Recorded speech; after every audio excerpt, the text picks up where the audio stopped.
یہ قربانی کیا ہے؟ قربانی کسے کہتے ہیں؟ عام طور پر لوگ یہی جانتے ہیں کہ قربانی اسے کہا جاتا ہے کہ قربانی کے موقع پر، عید الاضحیٰ کے موقع پر جانوروں کو ذبح کیا جائے، اونٹ، بیل، دمبا، بھیڑ، بکرا، بکری کے گلا میں چھری چلا جائے، اسی کو قربانی کہا جاتا ہے۔ لیکن ایسی بات نہیں ہے۔ قربانی اس کو کہتے ہیں ہر وہ کام جس سے اللہ تبارک و تعالیٰ کی نزدیکی حاصل ہو، جس سے اللہ تبارک و تعالیٰ کا تقرب حاصل ہو، چاہے نماز ہو، چاہے روزہ ہو، چاہے زکوٰۃ ہو، چاہے حج ہو، چاہے مولا کے مرضی کے مطابق اپنی جان کی قربانی دینی پڑے، جہاد وغیرہ۔ جیسے کہ کہا گیا ہے الصلاۃ قربان و کل تقی، نماز اللہ تبارک و تعالیٰ کی نزدیکی کا بہترین ذریعہ ہے۔ اللہ کی رضا کے لیے، اللہ کے تقرب کو حاصل کرنے کے لیے نماز سے بڑھ کر کوئی چیز نہیں ہے۔ جہاں تک قربانی کا سوال ہے، جانوروں کی قربانی اللہ کی رضا کے لیے، تو روئے زمین میں سب سے پہلے حضرت آدم علیہ السلام کے دو بیٹوں حابیل اور قابیل نے قربانی پیش کی تھی۔ اللہ تبارک و تعالیٰ کی رضا و خوشنودی کو حاصل کرنے کے لیے اللہ کے نزدیک کون زیادہ محبوب ہے، کون پسندیدہ ہے، اللہ حابیل پر خوش ہیں یا قابیل پر خوش ہیں، لہذا دونوں نے اپنی اپنی قربانی کو پیش کی۔ حابیل نے دمبا کی قربانی پیش کی اور قابیل نے کھیتی کے چند بالوں کے ذریعے سے اللہ کی رضا کی جستجو کی تھی۔ میرے محترم بزرگوں، دوستوں، بھائیوں، پروردگار عالم نے ایک کی قربانی کو قبول کیا اور ایک کی قربانی کو قبول نہیں کیا۔ لوگوں نے اپنی آنکھوں میں دیکھا، چونکہ اس زمانے میں جس کی قربانی قبول کرنے کی ہوتی، پروردگار عالم کی طرف سے آگ آتی، اور جو قربانی قبول کرنی ہے اس قربانی کو جلا کے چلی جاتی۔ لہذا اللہ کی طرف سے آگ آئی اور حابیل کی قربانی کو جلا کے چلی گئی۔ پتہ یہ چلا کہ پروردگار عالم نے حابیل کی قربانی کو قبول کیا اور قابیل کی قربانی کو قبول نہیں کیا۔ اسی چیز کو سورہ بقرہ کے اندر اللہ تبارک و تعالیٰ نے فرمایا ہے اذ قربا قربانا فتقبل من احدہما ولم يتقبل من الآخر۔ اللہ تبارک و تعالیٰ کے سامنے دونوں بیٹوں نے اپنی اپنی نیازوں کو پیش کی۔ اللہ تبارک و تعالیٰ نے ایک کی نیاز کو قبول کیا اور دوسرے کی نیاز کو قبول نہیں کیا۔ اس آیت کریمہ سے پتہ چلتا ہے کہ پروردگار عالم قربانی کرنے والوں کے دل کو دیکھتا ہے۔ قبول اسی کی قربانی کو کرتا ہے جس کی قربانی صاف و شفاف ہوتا ہے، جس کی قربانی کے اندر تقوی اور پرہیزگاری ہوتی ہے، جس کی قربانی کے اندر دینداری ہوتی ہے، جس کی قربانی کے اندر سچائی اور دیانتداری ہوتی ہے، جس کے قربانی کے جانور حلال کمائی کی ہوتی ہے۔ اللہ تبارک و تعالیٰ دیکھتا ہے کہ جانور جو خریدا ہے یہ حلال کمائی کی ہے یا حرام کمائی کی ہے، جائز کمائی کی ہے یا ناجائز کمائی کی ہے۔ اللہ تبارک و تعالیٰ اس کو دیکھتا ہے۔ جو جائز کمائی سے جانور کو پالا پوسا ہے، پرورش کیا ہے، خریدا ہے، اسی کی قربانی کو قبول کرتا ہے، اور جو ناجائز طریقے سے جانور کو حاصل کیا ہے، حرام کمائی سے جانور کو خریدا ہے، اس کی قربانی کو اللہ قبول نہیں کرتا ہے۔ اللہ تبارک و تعالیٰ اس کے تقوی اور پرہیزگاری کو دیکھتا ہے، دینداری کو دیکھتا ہے۔ اس کی دلیل یہ بھی ہے، زمانہ جاہلیت میں لوگ قربانی پیش کرتے تھے اور قربانی کرنے کے بعد ان کے گوشت کو مورتیوں کے سامنے رکھ دیتے اور اس کے خون کو کعبے کی دیوار میں پوت دیتے۔ وہ اس کا خیال تھا، اس کا سوچ تھا کہ اس طرح کرنے سے اللہ قربانی کو قبول کرے گا۔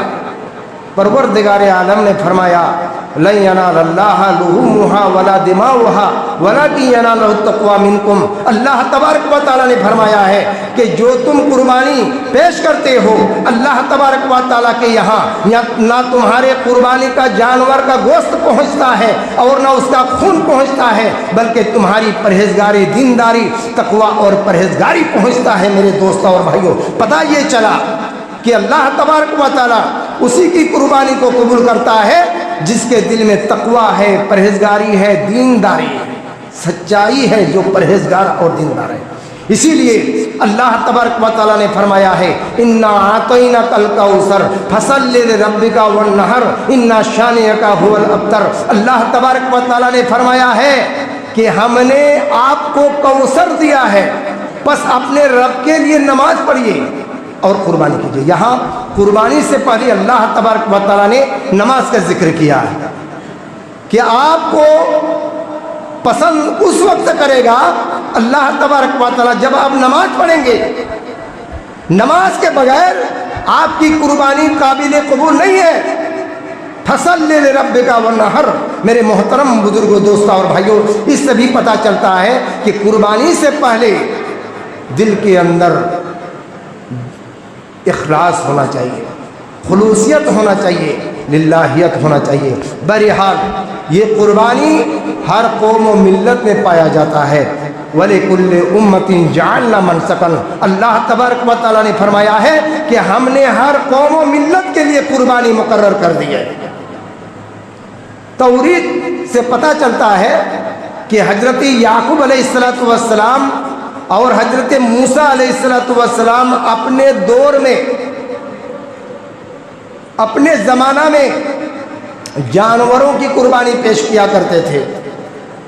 حضرت سلیمان علیہ السلام اپنے زمانے میں گھوڑوں کی قربانی پیش کیا کرتے تھے، اور اناجر مروجہ میں لکھا ہے کہ عیسائی مذہب کا دار و مدار تو اسی قربانی پر ہے۔ پتہ یہ چلا کہ ہر قوم میں قربانی کا جذبہ پایا جاتا ہے۔ کسی نے اس قربانی کو نروان کے لفظ سے تعبیر کیا ہے، تو کسی نے بلیدان کے نام سے یاد کیا ہے، تو کسی نے نظر اور بھیٹ کے نام سے پکارا ہے، گرج کہ یہ قربانی ایک جامع اور معنی لفظ ہے۔ میرے محترم بزرگوں، دوستوں اور بھائیوں، یہ قربانی کیا ہے؟ حضرت ابراہیم علیہ السلام کی سنت، اور اس قربانی کے اندر ایک بھیانک زبردست واقعہ چھپا ہوا ہے، جو حضرت ابراہیم علیہ السلام کو اللہ تبارک و تعالیٰ نے امتحان لیا تھا، آزمائش کی تھی۔ میرے دوستوں اور بھائیوں، حضرت ابراہیم علیہ السلام 86 سال کی عمر میں اللہ سے دعا کی تھی، رب ہب لی من الصالحین فبشرناہ بغلام حلیم۔ اللہ سے دعا کی تھی کہ پروردگار عالم میرے لیے ایک بردبار اور حلیم، نیک اور صالح لڑکا عنایت کر۔ اللہ نے فرمایا فبشرناہ بغلام حلیم۔ اللہ تبارک و تعالیٰ نے اسے حلیم اور بردبار لڑکا کی بشارت دی، خوشخبری دی۔ حضرت ابراہیم علیہ السلام کے گھر میں حضرت اسماعیل علیہ السلام پیدا ہوئے۔ ابھی چند مہینے ہوئے تھے کہ اور ایک بہت بڑی آزمائش، امتحان آ گیا۔ ابراہیم علیہ السلام سے اللہ تبارک و تعالیٰ نے فرمایا کہ تم اپنی بیوی کو اور اپنے بیٹا کو لے جا کر بے آب و گیا ریگستان زمین پر، جہاں نہ کسی درندہ پرندہ چرندہ رہتے ہیں، نہ کسی انسان کی آبادی ہے، نہ کہیں سبزی اور ہری بھری ہے، اس ریگستان زمین پر بے آب و گیا زمین پر لے جا کر چھوڑ دو۔ سبحان اللہ، کتنی بڑی آزمائش ہے۔ حضرت ابراہیم علیہ السلام مسک میں ایک مسک پانی لے کر، تھیلے میں چند کھجوریں لے کر، ماں بیٹا کو لے جا کر مکہ کے سرزمین پر بے آب و گیا ریگستان زمین پر چھوڑ کر چلے آتے ہیں۔ دور تک چلے گئے، جب بیوی ہاجرہ نے دیکھا کہ حضرت ابراہیم علیہ السلام ہم ماں بیٹا کو اس ریگستان زمین پر چھوڑ کر چلے جا رہے ہیں، تو چیخ کر چلا کر پکار کر بولی، اے میرے سرتاج، اے میرے شوہر، آپ ہمیں چھوڑ کر کس کے سہارے چھوڑ کر چلے جا رہے ہیں؟ کس کے بھروسے چھوڑ کر چلے جا رہے ہیں؟ حضرت ابراہیم علیہ السلام نے فرمایا، اللہ تبارک و تعالیٰ کے سپرد چھوڑ کر جا رہا ہوں، اللہ تبارک و تعالیٰ کے بھروسہ چھوڑ کر جا رہا ہوں۔ حضرت ہاجرہ علیہ السلام کی کتنی نیک کار بندی تھی، پرہیزگار بندی تھی، سبحان اللہ، اللہ پر توکل کرنے والی، اللہ پر بھروسہ کرنے والی بندی۔ انہوں نے کہا کہ جب یہ اللہ تبارک و تعالیٰ کے سپرد ہے، اللہ تبارک و تعالیٰ کی یہی مرضی ہے، تو اللہ ہمیں ضائع نہیں کرے گا، اللہ ہمیں برباد نہیں کرے گا، سبحان اللہ۔ انہوں نے صبر کیا۔ میرے محترم بزرگوں، دوستوں اور بھائیوں، ہاجرہ علیہ السلام کے پاس وہ جو مسک میں ایک مسک پانی تھا وہ ختم ہو گیا، چند کھجوریں تھیں وہ ختم ہو گئے۔ اس کے بعد دونوں ماں بیٹا بھوک سے تڑپنے لگے، سبحان اللہ، بھوک سے تڑپنے لگے، پانی کے لیے ترسنے لگے، اس کے گلا خشک ہو رہے تھے، وہ بچہ بلک بلک کر رو رہا تھا۔ ہاجرہ علیہ السلام پانی کی تلاش میں دوڑ کر صفا پہاڑ پر چڑھتی ہے، دیکھتی ہے پانی نہیں ہے، لیکن مروہ پہاڑ میں پانی دکھائی دیتا ہے، سبحان اللہ۔ اس بچے کی محبت میں بھوک کی شدت کو مٹانے کے لیے، پیاس کی شدت کو مٹانے کے لیے ہاجرہ علیہ السلام صفا پہاڑی سے دوڑ کر سیدھے مروہ پہاڑ پر چلی جاتی ہے، لیکن دیکھتی ہے کہ وہ پانی نہیں ہے بلکہ بالو کا ریت چمک رہا ہے۔ پھر مروہ پہاڑ سے دور دور تک دیکھتی ہے پانی نہیں ہے، لیکن صفا پہاڑ کے اوپر پانی دکھائی دیتا ہے۔ پھر مروہ پہاڑ سے دوڑ کر صفا پہاڑ کے اوپر چڑھتی ہے، دیکھتی ہے کہ وہ پانی نہیں ہے بلکہ بالو کا ریت چمک رہا ہے۔ اس طرح سے ہاجرہ علیہ السلام صفا اور مروہ کے درمیان 7 چکر لگاتی ہے۔ جبرائیل امین آتے ہیں میرے دوستوں اور بھائیوں، آواز لگاتے ہیں ہاجرہ علیہ السلام کی طرف، آواز لگاتے ہیں۔ حضرت ہاجرہ علیہ السلام نظر اٹھا کر دیکھتی ہے تو دیکھتی ہے کہ جبرائیل امین ہے، سبحان اللہ۔ جہاں بچہ ایڑی پٹک پٹک کر کھیل رہا تھا، اس جگہ جا کر حضرت جبرائیل امین نے اپنی ایڑی کو رگڑ دی، جس کی وجہ سے وہاں پانی کا جھرنا، چشمہ پھوٹ گیا۔ حضرت ہاجرہ علیہ السلام دوڑ کر آتی ہے اور زمزم، یہ ایک بھاشا ہے، ایک لفظ ہے اس کے زمانے کے، زمزم زمزم کہا کر کے پانی کو روکنے لگے، میڈ بنانے لگے، پانی کو روکنے لگی، اور اس طرح سے پانی کو وہ روکنے، چونکہ جیسے ہی وہ جھرنا، وہ چشمہ جاری ہوا، زمین دھستی ہی جا رہی ہے۔ اسی لیے ہاجرہ علیہ السلام اس پانی کو روک رہی تھی، اور زمزم رک جا رک جا، زمزم کا معنی ہوتا ہے کہ تھم جا، رک جا، اس طرح کہہ کر میڈ بنانے لگی اور پانی کو روک دیا۔ اللہ کے نبی جناب محمد رسول اللہ صلی اللہ علیہ وسلم نے فرمایا کہ ہاجرہ علیہ السلام پر احسان ہے کہ اگر میڈ نہ بناتی، پانی کو نہیں روکتی، تو آب زمزم کا چشمہ پوری دنیا میں پھیل جاتا۔ میرے محترم بزرگوں، دوستوں اور بھائیوں، یہ اللہ کے نبی جناب محمد رسول اللہ صلی اللہ علیہ وسلم کا فرمان ہے۔